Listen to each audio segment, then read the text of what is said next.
நான் விஷ்வா பேசுறேன். நீங்க உடனே இங்க வாங்க. எனக்கு என்னமோ இங்க ரொம்ப பயமா இருக்கு. என் அண்ணா அண்ணி எல்லாரும் என்ன விட்டுட்டு எங்கேயோ போயிட்டாங்க. நீங்க வாங்க, உடனே வாங்க ப்ளீஸ். உடனே போயிட்டீங்க வாங்க.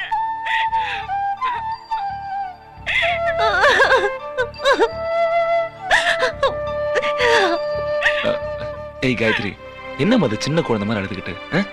நான் உன்னை ரெஜிஸ்டர் ஆஃபீஸ்ல விட்டுட்டு ஸ்டேட்ஸ் வந்திருக்கேன்னா பாத்துக்கோ, எனக்கு எவ்வளவு இம்பார்ட்டன்ட் ஒர்க் இருக்குன்னு. Please try to understand me. என்ன மாதிரி எனக்கு இந்த பிசினஸ் டீல் முடிய இன்னும் ஒரு வாரம் ஆகும். அந்த டீல் முடிஞ்சோடனே எனக்கு ஒரு பெரிய அமௌண்ட் கிடைக்கும். அந்த அமௌண்ட் கிடைச்சோடனே நம்ம 2 பேரும் கார் பங்களா வாங்கிட்டு செட்டில் ஆயிடலாம். ஓகே? எனக்கு கார் வேண்டாம், பங்களா வேண்டாம். உங்க நிழல் தான் வேணும். நீங்க பக்கத்துல இருந்து என்ன பாத்துக்கிற அந்த பாசம் வேணும். தயவு செஞ்சு சீக்கிரம் வாங்க. கண்டிப்பா சீக்கிரமா வந்துடுறேன். வந்தோடனே கல்யாணம், கல்யாணம் முடிஞ்சோடனே ஹனிமூனுக்கு எங்க போலான்னு நீயே நல்ல இடமா பார்த்து செலக்ட் பண்ணி வை.